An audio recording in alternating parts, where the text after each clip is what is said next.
Hello les amis, je vous retrouve pour une nouvelle vidéo sur le football français, la Ligue 1, et je vais vous présenter le match Monaco contre Strasbourg. C'est un match qui a lieu ce samedi 19 avril 2025 à 19 h pour le compte de la 30e journée du championnat de France de football de Ligue 1 saison 2024-2025. Alors Monaco c'est le deuxième du classement qui reçoit Strasbourg le sixième. Dans cette vidéo on va revenir sur le classement de la Ligue 1 avec les statistiques des deux équipes. On verra ensuite le classement des meilleurs buteurs et passeurs de Ligue 1 ainsi que pour ces deux équipes en Ligue 1. Puis on enchaînera par tous les résultats et stats de tous les matchs joués, toutes compétitions confondues depuis le début de la saison par Monaco et Strasbourg, et on terminera par les compositions d'équipes et tactiques éventuelles, ce qui nous permettra d'avoir une idée et une tendance à cette rencontre. Alors pour ceux qui souhaitent voir ce match à la télé, sachez que vous pouvez le voir sur DAZN. Et donc au classement, on a donc Monaco qui est deuxième avec 53 points en 29 matchs, 16 victoires, 5 nuls, 8 défaites, 57 buts marqués, 35 encaissés, plus 22 de différence de but. Ils viennent de reprendre la deuxième place à Marseille à la dernière journée. Et ils sont bien placés, c'est la première équipe d'un peloton de 6 équipes, dont fait partie Strasbourg qui est 6ème avec 50 points en 29 matchs, 14 victoires, 8 nuls, 7 défaites, 48 buts marqués, 37 encaissés, plus 11 de différence de but, et Strasbourg est à 3 points de Monaco au classement. Donc c'est une bataille pour la Ligue des Champions pour l'année prochaine. Au niveau des meilleurs marqueurs, pour Strasbourg, il y a Emega, qui est 5ème du classement avec 13 buts.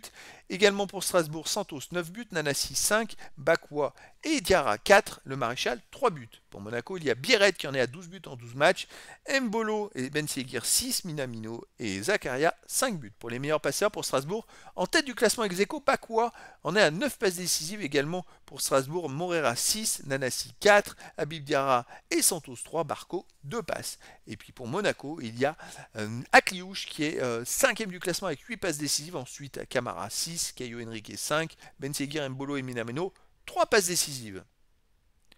Les résultats toutes compétitions confondues cette saison. Monaco, c'est 48 matchs joués, 23 victoires, 10 nuls, 15 défaites, 88 buts marqués, 62 encaissés, plus 26 de différence de but.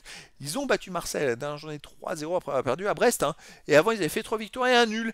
Voilà, c'est quand même une équipe qui marche plutôt pas mal, qui a eu, je dirais, un peu de moins bien, on va dire, dernièrement. C'est pas un parcours extraordinaire. Vous voyez, il y a quand même pas mal de défaites.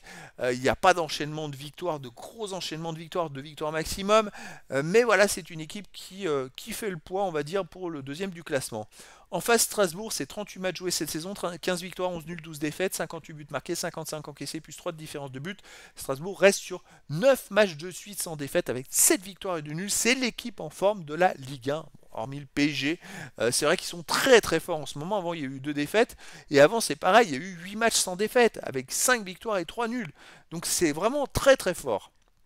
À domicile, Monaco, 14 victoires, 3 nuls, 6 défaites. Et il reste sur 4 victoires d'affilée. Et 4 victoires en marquant au moins 2 buts à chaque fois. Avant, il y a eu une défaite contre Benfica.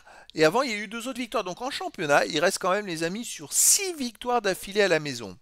Monaco à l'extérieur, 7 victoires, 4 nuls, 8 défaites. Et il reste sur 4 victoires de suite à l'extérieur. Mais alors, quelle victoire! 4 victoires sans encaisser de but. 1-0 à Reims, 1-0 à Nantes, 1-0 à Auxerre, 2-0 à Lens. C'est quand même très très fort. Et sur les 10 derniers matchs, c'est quand même 7 victoires de nul, seulement une défaite. La petite défaite à Rennes 1-0 à l'extérieur. Donc avant, ils ne gagnaient pas avant. C'était que des défaites et 2 nuls. C'était des résultats catastrophiques. Ils sont passés d'un extrême à l'autre. Alors tout est possible. Pour moi, Monaco est quand même légèrement au-dessus. J'aurais bien une victoire de Monaco 2-1 face à Strasbourg. En plus, à la dernière journée, ils ont fait 2-2 à domicile Strasbourg contre Nice. Ils ont pris un but à la 95e, ça peut faire mal au moral. Donc je vais remettre une victoire de Monaco contre Strasbourg 2-1, mais après dans le foot, tout est possible. Au niveau des compositions d'équipe et tactique pour Monaco, on aurait du 4-4-2 avec gardien Keun, défense Vanderson, Kerrer, Singo, Caio Henrique, milieu terrain Kliouche, Camara, Zakaria, Minamino, attaquant Lenny Kena et Mbolo. Et pour Strasbourg, on aurait du 3-4-2-1 avec gardien Petrovic, défense Doué, Omo Bamidele, Doucouré, milieu terrain Bakwa, Santos, Diarra, Morera, milieu offensif, le Maréchal et Nanassi attaquant et Méga. Donc voilà les amis, le décor est planté entre ces deux équipes et donc je vous donne rendez-vous ce samedi 19 avril 2025 à 19 h pour le match de football de la 30e journée du championnat de France de Ligue 1 saison 2024-2025. Monaco, le deuxième du classement, reçoit Strasbourg, le sixième. Voilà les amis, je vous dis à très bientôt pour une nouvelle vidéo.